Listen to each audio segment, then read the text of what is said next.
જનતાના મૂડ અંતર્ગત આપની ચેનલ એબીપી અસ્મિતાની ટીમ અમદાવાદના મીઠાખડી વિસ્તાર પહોંચી, જે અમારા સંવાદદાતા વિશાલ કાલાણીએ વેપારીઓ સાથે વાત કરી અને તેમનો મૂડ જાણવાનો પ્રયાસ કર્યો।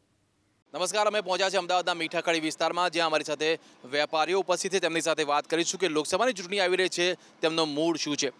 જે રીતે લાગે છે કે લોકસભાની ચૂંટણી આવી રહી છે, મુદ્દો કયો રહેશે તમારા મતે?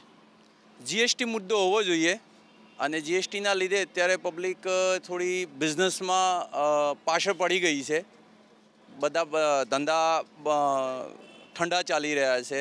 બધી પબ્લિક જીએસટીના લીધે કે ભાઈ જીએસટી આવ્યા પછી ધંધા કમ થઈ ગયા છે, વધારે નથી, બધા ફ્રી બેઠા છે, માર્કેટોમાં ક્યાંય કામ નથી। તો મારા ખ્યાલથી જીએસટી મોદી સાહેબને નડે એવું છે, પણ મોદી સાહેબ આવવા તો જોઈએ જ। એક તરફ જીએસટીનો મુદ્દો નીકળ્યો છે, નોટબંધીનો મુદ્દો નીકળ્યો, વેપારીઓને કેવી, આપ વેપારી છો બરાબર, કેવી અસર રહી? શું લાગે છે કે તેની અસર હજી ઓછી થઈ રહી છે કે હજી અસર રહેશે?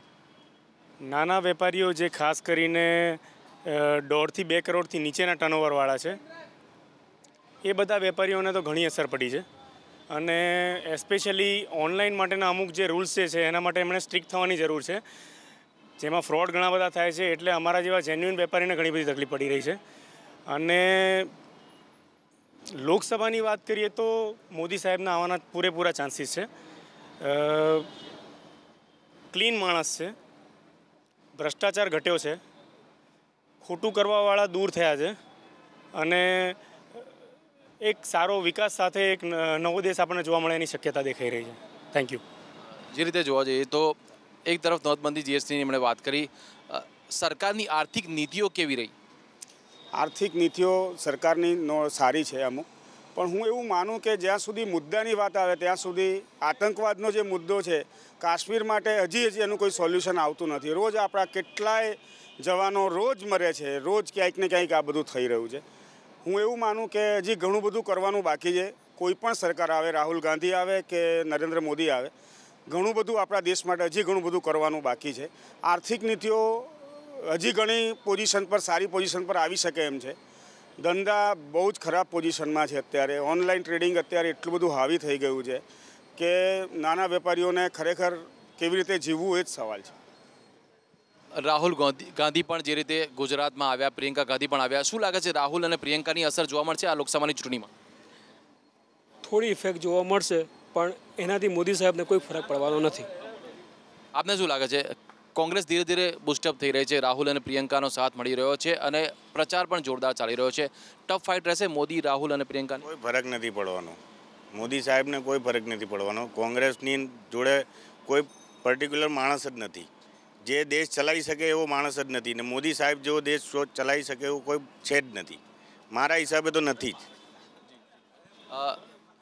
મહત્વનો મુદ્દો એ પણ છે, સાથે સાથે એ પાટીદાર આંદોલન જે છેડાયું હતું, હવે હાર્દિક પટેલ જોડાઈ ગયા છે કોંગ્રેસમાં, લોકો પર તેની શું અસર જોવા મળશે? એનાથી તો જે પટેલ લોબીમાં તો છે ને, એનો ખોટો જ પ્રચાર પડ્યો છે કે જે કીધું હતું એ પોતે કર્યું નહીં, અને પાટીદાર સમાજને પણ એનો ખ્યાલ આવી ગયો કે આ વ્યક્તિ પોતે ખોટો જ છે। શું સર્જિકલ સ્ટ્રાઇકનો પણ મુદ્દો ઉઠ્યો, આજે જ મુદ્દો ઉઠ્યો। સેમ પિત્રોડાએ એવું કહ્યું કે હજી સુધી આતંકીઓ કેટલા મર્યા એની સંખ્યા નથી જણાઈ। તમારું શું કહેવું છે આ મુદ્દે?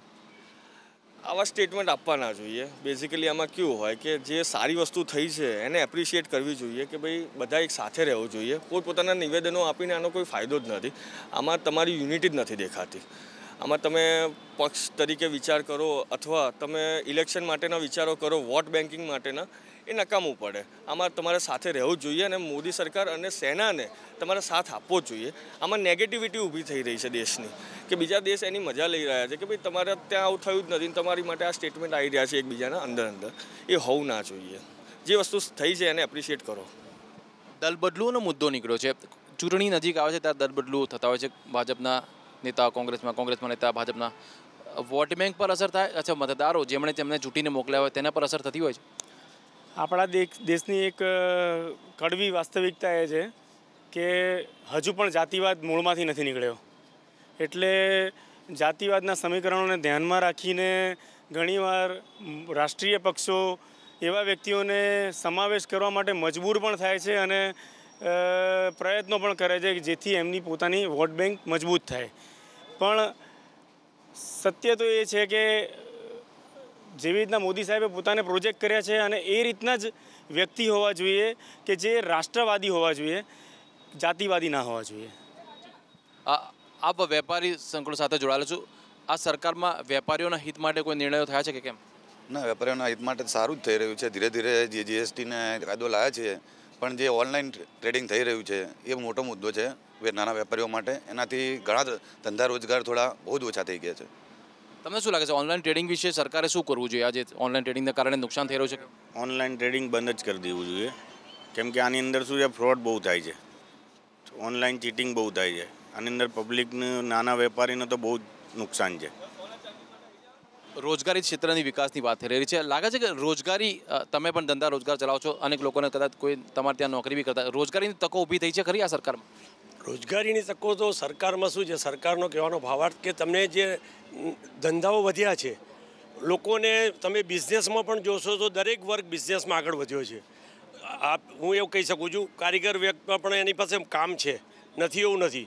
રોજગારી વર્ગ છે, પણ જેને કરવું એના માટે 100% છે, રોજગારી છે જ. તો વેપારીઓનો મૂળ જાણવાનો પ્રયાસ કર્યો અને ખાસ કરીને અમદાવાદના મીઠાખડી વિસ્તારમાં ઊભા હતા ઓનલાઈન ટ્રેડિંગ જે થાય છે વેપાર, તેને લઈને મુદ્દાઓ ઉઠાવી રહ્યા છે. કેમેરામેન રવિ સાથે વિશાલ કાલાણી, ABP અસ્મિતા, અમદાવાદ.